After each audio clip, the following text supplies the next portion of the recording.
O isang pagbati ng malamig na umaga, tanghali, gabi sa mga kaisapali ng mga nandito tayo ngayon sa labas. Kailangan din yan exercise. Pero ano, bago ko umpisa ng sasabihin ko, ikikwento ko lang yung isang gabi. No, isang gabi kasi nagda-drive ako, may nakita ako na yung bata pa siya na-attract ko sa kanya kasi alam ko kagad na maganda. Saka gabi na siguro mga 2 o'clock na yun Napansin ko lang, nagbubukas siya ng mga kotse, yung mga pintuan, binubuksan niya. Hinintuan ko, sinita ko. Sabi ko, do you need help? Sabi niya, no. Sabi ko, parang natatakot siya ngayon, sabi ko sa kanya, ba't ka nagbubukas ng mga kotse? Sabi niya, kasi nag-aano ako ng pagkain, may nakita akong pagkain. Sabi niya, naawa naman ako kasi siyempre kaya pala siya nagbubukas ng gano'n. Homeless pala, pero bata pa siya Sabi ko, ba't di ka tumira sa shelter? Sabi niya kasi ninakaw yung mga gamit ko doon, ayoko doon, matao. Tapos sabi ko sa kanya, ganun ba? Binigyan ko siya ng meron ako yung may nagbigay sa akin ng parang pagkain Pilipino, yung waffle ba, parang mamon. O sabi ko sa'yo na lang po. Tapos sabi niya,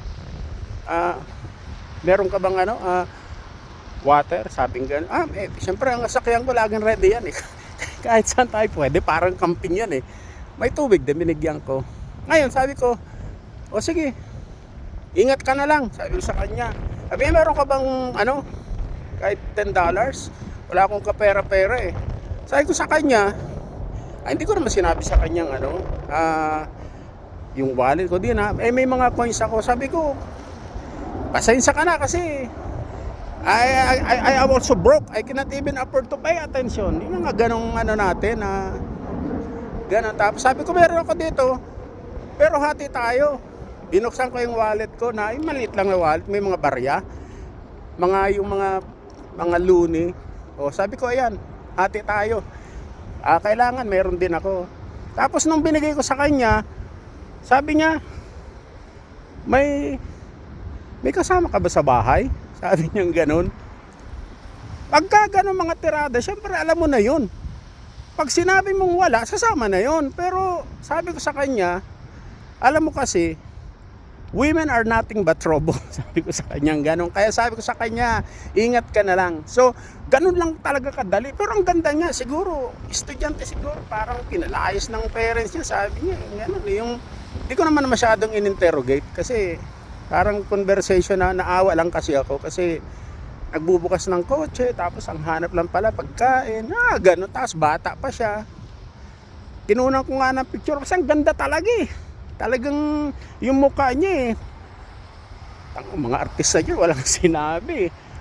Kung kasi ang bottom line ganito kasi true communication. Pag magaling ka talaga magsalita, yung emotion nila, yung moment nakikired away sila. Sasabihin ba naman kung may kasama raw pa sa bahay? Kasi wala siyang pupuntahan O pag sinabi mo wala, sasama na yon.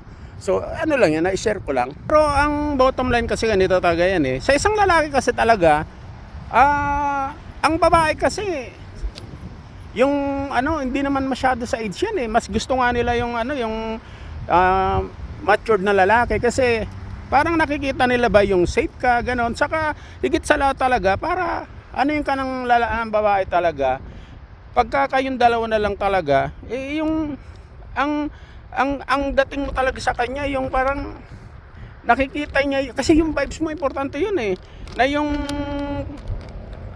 para bang pwede siyang mag-open up, ganon. Pagka yung kasi ang isip niya, halimbawa, yung babae, dinala mo sa bahay. Siyempre, ang daming iniisip niyan Yung, lalo na first timer ka, di ba?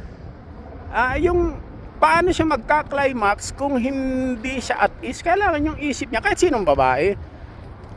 Yung isinama mo, jowa mo, o nakilala mo, o sino man yan, para talaga pagka naandun na kayo, yung parang kang pitbull. Parang kang chihuahua na magiging pitbull, gano'n. Sa umpisa, gentle, laging gentle, tapos slowly but surely, yung depende, titingnan mo kung saan siya, kasi iba-iba rin naman ang babae. May babaeng kinky. May babaeng erotic. Ano ba yung kinky? Ang gusto niya, pasok mo yung buong manok. O yung erotic, yun, balahibo lang. So, depende. Lalo't, syempre, mga Pisayan, ganon. Kahit, ang Asian kasi talaga, yun nga, kwento ko meron ko madasalin Talagang ano pa yun banal-banal, pero nung kayo na lang na ano aba, iba pala o nagluluto, ganyan. Ganyan. Inahalik-halikan mo, ganyan. Paghawak mo ganyan, wala na palang panty. Yung mga gano'n, talagang doon mo ipakikita sa kanya pagka-pitbull mo walang panty, nagluluto ano gagawin mo, di ba? So ibig sabihin, kahit saan, sa kitchen, sa bed, sa shower, kahit saan yan, importante siya sa relationship. Hindi yung wag kang boring kasi tangna may papera ka nga, ang galing mo pumurma, laki ng katawan mo, dahil mong tato, wala ka namang ginawa, sampay tulog, 2 minutes tapos ka na.